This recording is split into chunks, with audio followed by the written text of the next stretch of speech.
What up everyone, Spartan 1000 here, and we are back with another Star Ocean the Divine Force build video. Today we're going to be talking about Raymond's in-game build. So this will be for your 90 plus to 255 or whatever the cap is. Because you max out most of the important things that gives this character his high DPS identity pretty early on. So let's do a quick rundown of the statistics again. Health will naturally go up with him as he's a warrior. You can grab a whole bunch off of the tree if you want. It's not necessary for this max damage build, but if you want it and you want the extra defense and guts, you can do that as well. But the main thing we're going to be focusing on is ATK. I haven't done any sort of crafting at all since I did my playthrough in universe mode. I do want to do some like late game, but it wasn't necessary to beat the game. Especially if you're specking and just, you know, putting stuff on him the way I'm doing. So we're going to get into his skill tree again for a brief refresher of what you would need. You're going to grab as many of the ATK statistics as you can possibly grab. And your main thing you want to do is cover this entire area that I'm hovering over.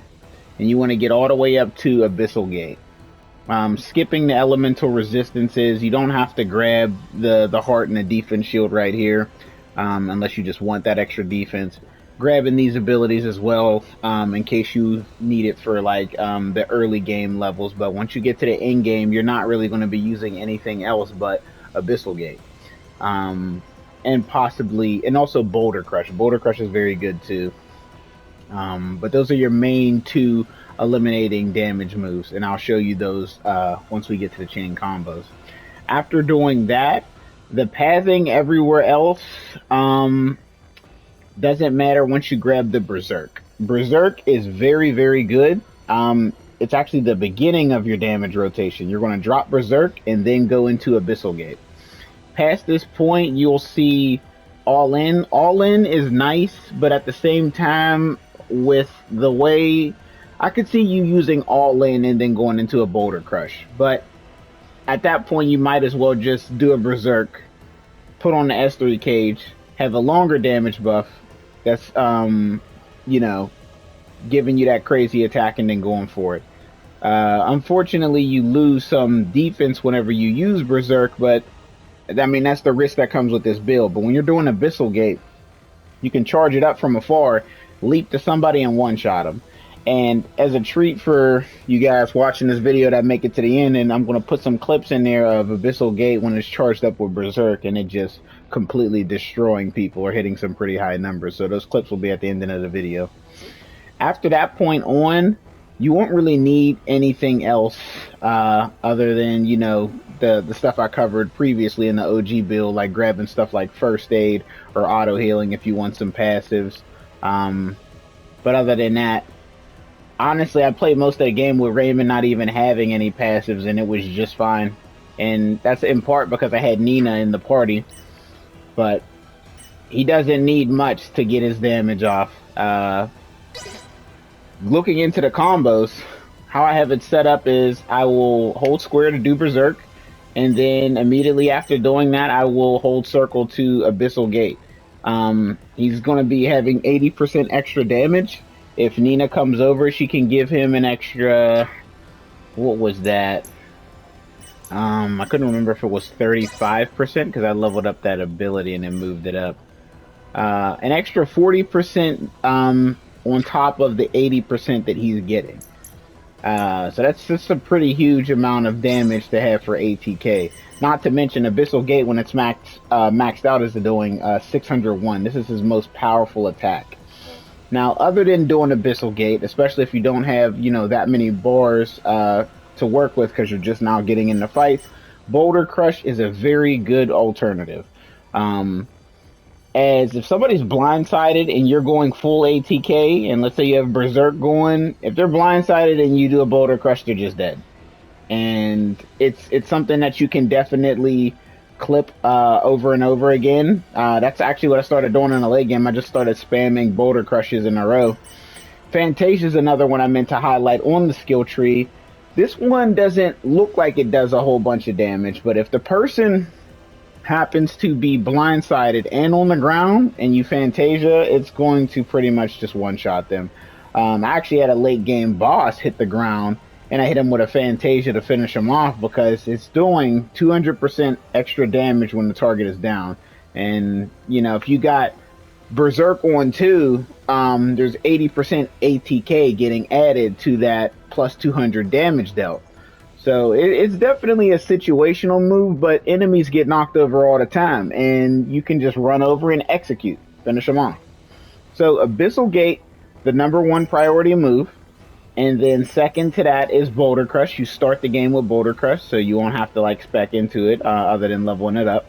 And then Fantasia is on the tree, and I'll go highlight where it is on the skill tree so everyone can know. Where is Fantasia? Right here. But other than that, the only other combos I run, if I'm just going for some light attacks, I'll do a payback time because it's good for canceling animations, and then a quick ripper into a Boulder Crush. But for the most part in the late game, you can just Boulder Crush and Abyssal Gate your way through most enemies, and if they hit the ground, hit them with a Fantasia. Drop Berserk as much as possible. The complete damage rotation is to Berserk, then press L2 and throw up your S3 cage, so you can get that extra damage and then make your buff last longer. Because if you have extend buff duration, and I'll show you that again, extend force, it'll make the buff expire 30% slower. So it's not actually lasting for just 10 seconds. It's lasting way longer than that. And then on top of that, you know, you have the buff that you can get from Nina. So you're going into like the hundreds for ATK for about like 20 or 30 seconds. And this entire time while that's up, you're just going to spam Abyssal Gates. You're going to dash over to him, hit him, run away, do it again, rinse and repeat. And that's pretty much how you run Raymond in the late game. It's not too complicated. There's not a whole bunch of combos you have to remember. Just drop that Berserk and then Abyssal Gate every time. And if they have a weak spot, focus that, because if you do hit a break point with it, I've seen 52k come out, I've seen 60k even. I'm pretty sure it goes way higher than that because I haven't even began to mod, and it's shredding. Once I got Abyssal Gate, it just felt like all the bosses in the game were screwed and there was nothing they can do. Oftentimes Nina will walk up next to you and give you a damage buff if you have it equipped for her, and she'll damage buff you as you're about to leave over to the enemy to hit him with the Abyssal Gate. But yeah, that pretty much wraps up the majority of his character build. I think the last thing I'll go over is the leveling for the actual stats that you're going to be grabbing, or sorry, the abilities that you're going to be grabbing. So Abyssal Gate, of course, will be the first thing you want to max once you actually acquire it, as it goes to 601 damage. It has 10 levels. I would say Boulder Crush over Fantasia, just because Boulder Crush does more damage consistently. Fantasia does next to no damage if the enemy is standing up. It's only good when they're down, so Boulder Crush next. Boulder Crush is also easy to max because you have it at the beginning of the game. It's very good. It only costs 2 AP. That's pretty much like a steal for whenever you have a whole bunch of AP. You can just spam Boulder Crushes and just knock people over. Fantasia will be the next one to max.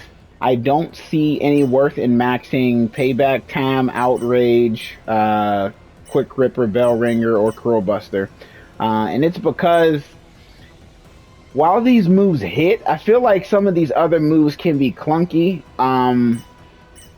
Whereas Boulder Crush is straight to the point, you slam down into them, it's very easy to get off. If somebody's down on the ground, you just walk over like an opportunist and kick them in the head. Abyssal Gate is literally on how you set it up.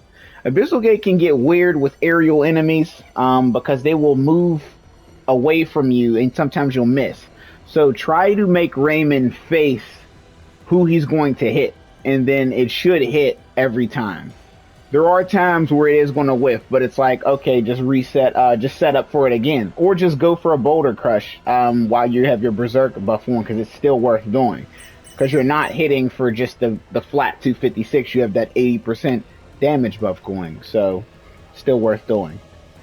And then as for active skills, of course, you will max Berserk, as it'll raise it to 80% attack for 10 seconds, only using 3 AP. For passive skills, as you can see, I haven't leveled up anything, and I've had next to no trouble with any enemy in the game. You don't really need anything added to him passive-wise. As I scrolled through his character tree, I didn't find anything that was like, oh, this passive is going to make him deal insane amounts of damage. I mean, I could see you grabbing no guard if you just wanted to, or perhaps Captain's Defense System for extra utility, maybe even quick usage, but all of that is like finesse at that point. It's not going to make or break this character build. And you'll see that whenever I drop the clips and attach them to this video. But if you guys enjoyed this updated version of Raymond, the high-end build for him, all this gear that I have right here is not it's not crafted at all. This is just stuff I picked up in the treasure chest, and I bought these bangles from the store. But yeah, if you enjoyed this video, please leave a like, comment what you got down below. Subscribe if you're new. We're going to be putting out plenty more revamped, final revisions to the character builds, things that I've changed that I didn't mention since I actually put out the original builds. But this is what he looks like in the in-game. He's an absolute monster. It's all about Abyssal Gate, Berserk, and you can Boulder Crush and Fantasia every now and then, but that's pretty much the recipe. Berserk, S3 Cage, and then drop that Abyssal Gate, and you are going to absolutely wreck everything that's in your wake. I've been Spartan 1000. I will catch you guys in the next Star Ocean the Divine Force build video.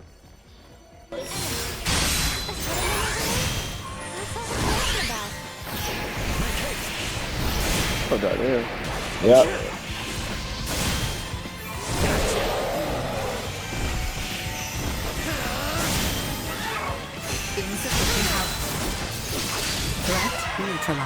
Oh, that was crispy. Sharing strength. How's this? Threat neutralized. See that? Now's the time to strike! Get wrecked!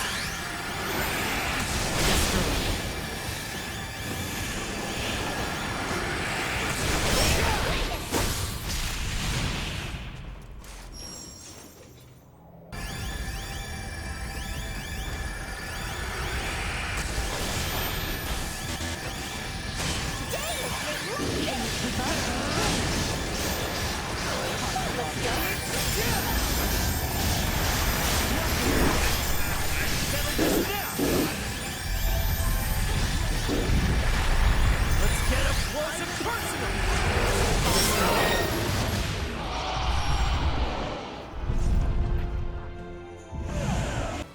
Stay calm! Send a packet! Out of my way! Let's get up close and personal! Get wrecked! Trigger! Let's get up close and personal! Get out of here! Get wrecked!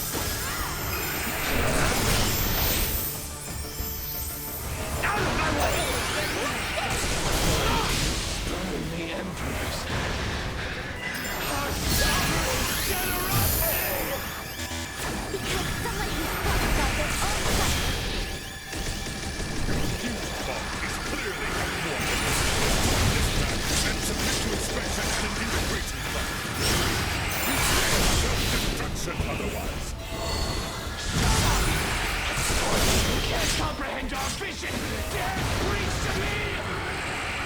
My mind is one with my emperors! Your words mean nothing!